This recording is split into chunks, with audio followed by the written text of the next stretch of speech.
அன்பு நண்பர்களுக்கு ஹரியின் அன்பு வணக்கங்கள். வணக்கம் நண்பர்களே. இன்னைக்கு நம்ம பார்க்க போகிறது பிளாக் த்ரிப்ஸ். இது வந்துட்டு பார்த்தீங்கன்னா பேடியில் பிளாக் த்ரிப்ஸை பற்றி நம்ம பார்க்க போகிறோம். அதிகபட்சமாக பார்த்தீங்கன்னா ஒரு 4 வருஷமாக மிளகாயில் மிகப்பெரிய பாதிப்புகளை ஏற்படுத்தி மகசூல் இழப்பை ஏற்படுத்தியது பார்த்தீங்கன்னா இந்த பிளாக் த்ரிப்ஸ். இது ரொம்ப கூட்டமாக வருது.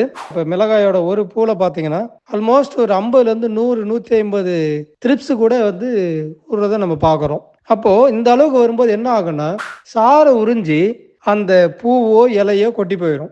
ஆட்டோமேட்டிக்காக அந்த செடி வந்து ரொம்ப முறிவளிச்சிடும். அடுத்து பார்த்தீங்கன்னா இலை மொடன்னு ஆயிரும். அது வந்து காஞ்சி அந்த செடி இறந்துடும். அப்படி தான் வந்துட்டு இதனோட தாக்குதல் அதிகபட்சமாக இருந்துகிட்டு இருந்துச்சு. இப்போ சமீப காலத்தில் பார்த்தீங்கன்னா நெல் வயல்களில் இந்த கருப்பு பேன் வந்துட்டு ரொம்ப அதிகமாக வந்துட்டு இருக்கு பிளாக் த்ரிப்ஸ். இது நெல் வயலில் எப்படி கட்டுப்படுத்துறது, அதை வராமல் தடுக்கிறது எப்படி அப்படிங்கிறத பற்றி தான் நம்ம இப்போ பார்க்க போகிறோம். இந்த நெல் வயலில் வந்துச்சுன்னா என்ன ஆகுதுன்னு பார்த்தீங்கன்னா அந்த பச்சையத்தை மொத்தத்தையும் சுரண்டி அந்த நெல் பார்த்தீங்கன்னா ஃபுல்லாக வந்து தீக்கிரையான மாதிரி அப்படியே ஃபுல்லாக காஞ்சி போயிடுதுங்க. இது மிகப்பெரிய ஒரு பாதிப்பை ஏற்படுத்திட்டு இருக்கு. இப்போ பார்த்தீங்கன்னா செய்யார் அந்த ஏரியாக்களில் வந்துட்டு நிறையா வந்திருக்கிறதா எனக்கு வந்துட்டு எங்கள் ஸ்டாஃபுங்க அனுப்பிச்சிருந்தாங்க.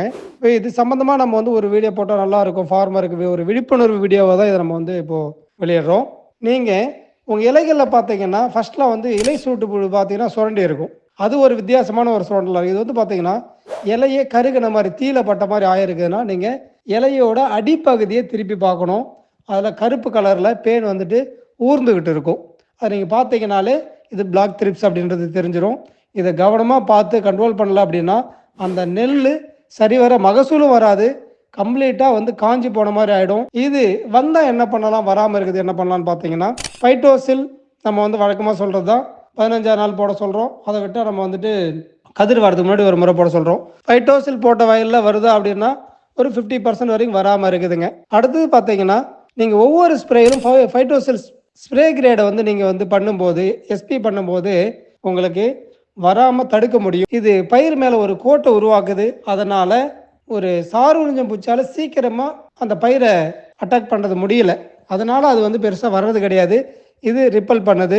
சப்போஸ் வந்துடுச்சு என்ன பண்ணலாம், பிளாக் த்ரிப்ஸ் வந்துடுச்சு என்ன பண்ணலான்னு பார்த்தீங்கன்னா ஃபைட்டோசில் எஸ்பி வந்துட்டு ஒரு 50 கிராம் 10 லிட்டர் தண்ணிக்கு கூட எஸ் 15 மில்லி போட்டுக்கோங்க. இல்லை அப்படின்னா நம்மளோட ரைசோ கியூர் ஒரு 25 மில்லி 10 லிட்டர் தண்ணிக்கு கலந்துக்கோங்க. கூட நம்மளோட டான் இல்லைன்னா டான் ப்ளஸ் 10 கிராம் அளவுக்கு டான் ப்ளஸ் போட்டுக்கோங்க. டான் போட்டுக்கோன்னா ஒரு 25 கிராம் போட்டுக்கோங்க. இதை கலந்து நீங்கள் ஸ்ப்ரே பண்ணும்போது அந்த பூச்சி அறவே வந்து ஒழிக்க முடியும். நல்ல கண்ட்ரோல் வரும். பட்டு ஒரு முறைக்கு 2 முறை கூட ஸ்ப்ரே பண்ணுற மாதிரி இருக்கும். ஏன்னா தாக்குதல் ரொம்ப ஜாஸ்தி இருக்குது அப்படின்னா நீங்கள் வாரம் ஒரு முறை 2 முறை ஸ்ப்ரே பண்ணுற மாதிரி இருக்கும். இப்படி பண்ணும்போது அந்த பூச்சியை முழுமையாக அழிக்க முடியும்.